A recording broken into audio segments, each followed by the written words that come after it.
Have you ever tried to work out your spirit? Told you just flow the way the flesh leads you. Remember, God created your spirit first, your body is just a covering for the real you. Body and spirit, the consistency of you. Which one between the body and the spirit do you consistently work out to strengthen within you? Which one between the body and the spirit do you treasure most within you? Which one do you perceive or presume between the body and spirit that will transition you into heaven when Christ comes to pick up his bride? You see, God put the spirit in you as his image, and the body is just the covering for the spirit, but the spirit is the real you. Consistently working out to strengthen the spirit draws you closer to God, your creator. But when you consistently work out on the impression of your image, that draws you the other way and pushes you away from God. I mean, the word of the Lord actually tells us in the last days people shall become lovers of themselves.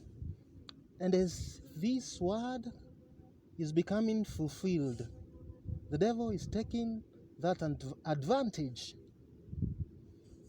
to blind the spiritual sight of many people by deception and leading people into self-idolization. And when the spirit is strong, there's no given day you will never question your identity, because the image that you see, your beauty, you being handsome, is just a perception in regards to your thinking, in regards to what you feel. And this is how it's a perception.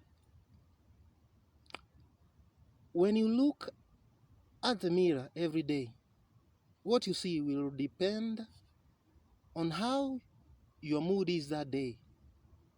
If you're broken, you will see brokenness on the mirror. But when you're cheerful, you will see a reflection of beauty within the mirror. This is still how it's a perception in the image. You have many friends, but all your friends see you differently in regards to their mindset, in regards to how they feel about you. Have you ever met with someone but their image didn't impress you? But as you continue to interact with them, you realize, oh, this person is wonderful. The way they speak influences you to think good of them, or influences something within you that you didn't feel before or know before about yourself. And sometimes we meet people where their image impresses us, and we get affectionate towards them, we get carried away by their image. But boy, as you continue to interact with these people, the way they act, the way they speak, the way they treat other people, you realize in the process that these are the most toxic people.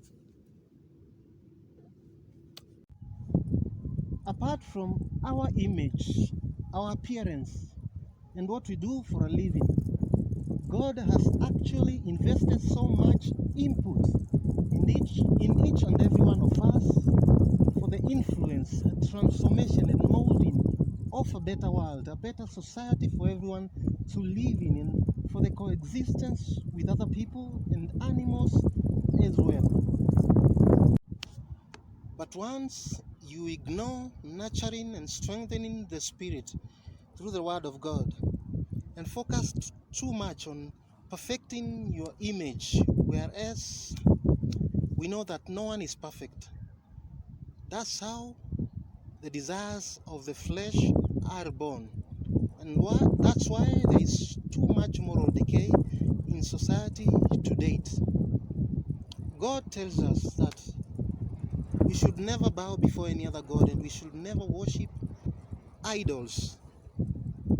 And this has led the perception of people thinking that an idol is only something sculptured or an image that is printed or drawn and pinned somewhere for them to worship.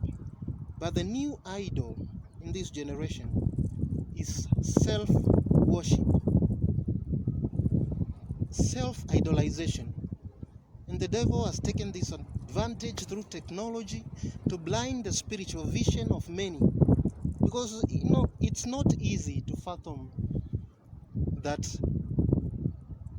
working so much to perfect your image is self-idolization. Once you make it your goal to impress or to show off, you will never be able to keep up, because there will always be someone beautiful, more beautiful than you. There will always be someone more handsome than you. There will always be someone more wealthier than you. So what happens when you can't keep up in showing off in regards to attire or material possession? You plunge into depression and frustration. And because your goal is to show off, this will push you into beginning to show off your flesh, to show off your body parts. And once you begin to show off your flesh, this will draw to you so much attention that you won't be able to handle, because so many compliments, so many praises towards you that will get you overwhelmed by self-love, self-adoration. And because you want to stay relevant, you will be tempted to show off more of your flesh and to engage with the people that are showing you adoration. This is how many people are blindly opening up the doorway for spirits of seduction and demons of lust to possess them, and the devil using them as an entrapment to trap the people that are showing them attention into bondage of sin, fornication, and prostitution. And this is how there are so many broken relationships, broken marriages in this society of these days. Because once these spirits of seduction and demons of lust get a hold of you, they will compromise your mental and emotional stability. And you will never be able to have a stable relationship, because they will override your will and lead you to grow a don't care attitude, because you will always know, if so and so doesn't show up, I still have an option. If so and so doesn't do this for me, I still have many other options. And this leads someone into self-destruction, because no matter how you try to present a good image to the world, when you go back to be by yourself, your spirit will always try to provoke a self-realization within you, and you will begin to ask yourself questions. Is really what I'm doing right? Will I ever have a stable relationship? Will I ever get married? And this will become a constant struggle between your spirit and your flesh. And this is how many people are being led into depression, frustrations, many committing suicide. And these frustrations and bondage into the vices of the devil are leading many to settle for the option of joining cults, which is a matter that has been ignored for a very long time. And that's why we are seeing so many people die young, either musicians or influential personalities, because either they joined cults without being enlightened on the consequences of joining a cult, or rather senior personalities in the occultism are taking advantage of the junior ones to offer them as sacrifices in order to maintain the image that they set through perfection and impressions of fame